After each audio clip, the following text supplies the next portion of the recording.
People often look at female idols and see beauty, luxury, fame, expensive outfits, perfect makeup, millions of fans, and glamorous stages. The industry sells the image of a dream life. Cameras show smiling faces, confident performances, cute interactions, and carefully edited moments designed to look perfect.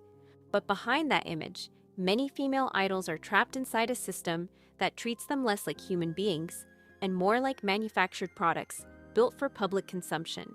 Their value is often measured by how attractive, marketable, and controllable they are, rather than who they are as individuals.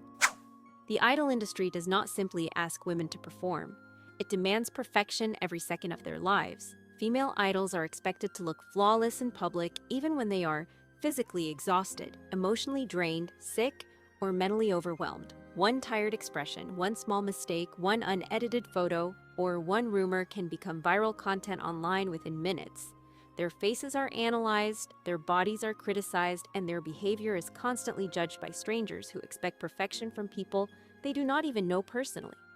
Many idols begin training while still teenagers. During years when most people are developing confidence and identity naturally, idols are taught how to speak, smile, walk, behave, and react in ways that fit a marketable image. Some are instructed to appear innocent, cute, elegant, quiet, sexy, or cheerful, depending on what companies believe will attract fans. Over time, the line between real personality and manufactured personality becomes blurred because the public version of them is treated like a product that must never break character. Appearance becomes one of the most brutal parts of the system. Female idols are constantly reminded that their careers depend heavily on how they look. Body weight, waist size, skin texture, facial proportions, hairstyles, and makeup are discussed publicly every single day. The industry creates impossible beauty standards and then punishes anyone who fails to maintain them perfectly. Even idols who are already extremely thin are called lazy or unprofessional if they gain a small amount of weight. This pressure leads many idols into dangerous eating habits and unhealthy diets. Some survive on tiny meals while still practicing choreography for hours, filming content all day, attending events, traveling constantly, and performing under bright stage lights with cameras focused on every angle of their body. Weakness, exhaustion, dizziness, and physical burnout are often hidden behind makeup and forced smiles because the industry rewards appearance more than health. At the same time, talent alone is rarely enough. An idol can sing well, dance well, and work endlessly, yet still be ignored if she does not fit visual standards. In many cases, appearance becomes more profitable than ability. Companies know attractive images sell albums, advertisements, fashion deals, and fan engagement. Because of this, female idols are often reduced to visuals first and artists second. Control over their personal lives is another harsh reality people ignore. Many idols live under strict rules where companies monitor schedules, public interactions, interviews, social media activity, and even personal relationships. Dating restrictions exist because the industry profits from fantasy. Fans are encouraged to believe idols are emotionally available, pure, and completely dedicated to supporters. A normal relationship can become a scandal simply because companies fear losing money and fan loyalty. Even outside work, idols are rarely allowed to exist normally. Cameras follow them at airports, restaurants, hotels, and public streets. Private photos spread online without permission. Personal information gets leaked. Every movement becomes content for strangers to analyze. Instead of having a clear separation between work life and personal life, many idols live inside non-stop surveillance, where privacy practically disappears. The mental pressure created by this environment is extremely severe. Female idols work inside industries where careers can collapse quickly from scandals, criticism, or changing trends. Every performance, live stream, and public appearance carries pressure to stay relevant and avoid mistakes. Online hate becomes normalized.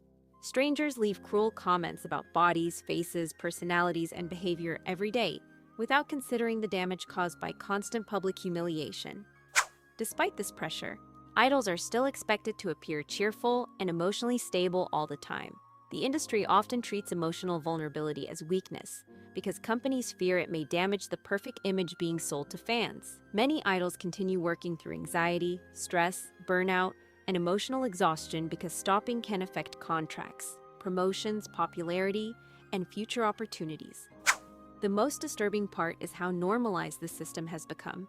Audiences consume polished performances and glamorous content without fully seeing the control, pressure, and emotional damage behind it. Female idols are praised when they remain beautiful, thin, disciplined, and silent under pressure.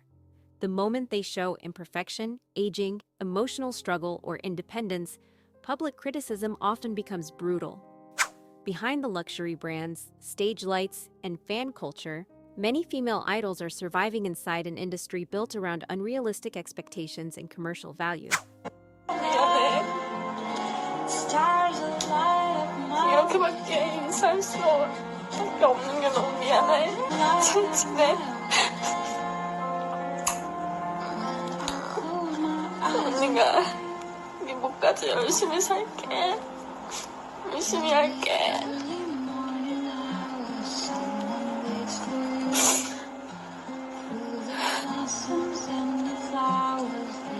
여러분, 저 괜찮습니다.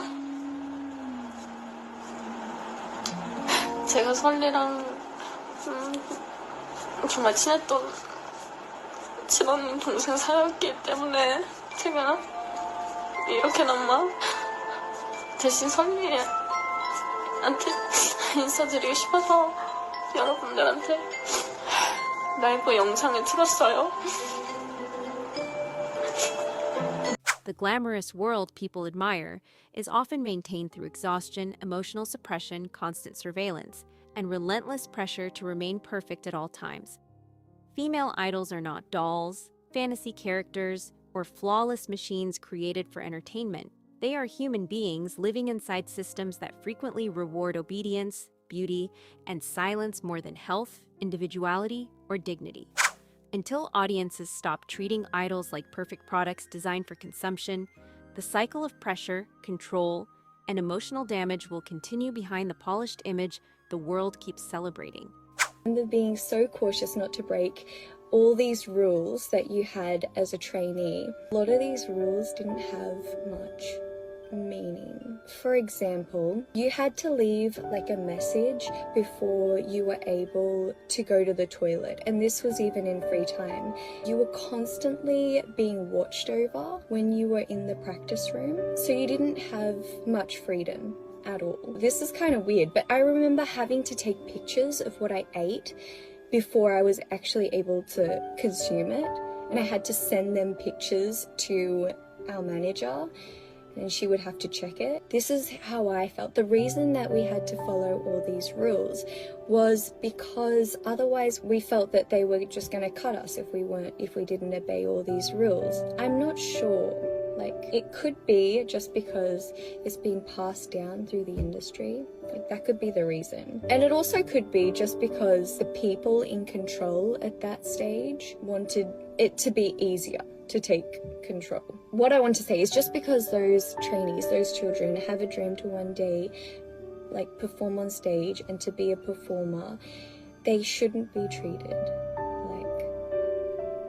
like dolls. They shouldn't be treated like dolls. On behalf of those trainees and young artists out there that might not have the voice to speak out, please, people should be treated as people. Every individual deserves respect and dignity.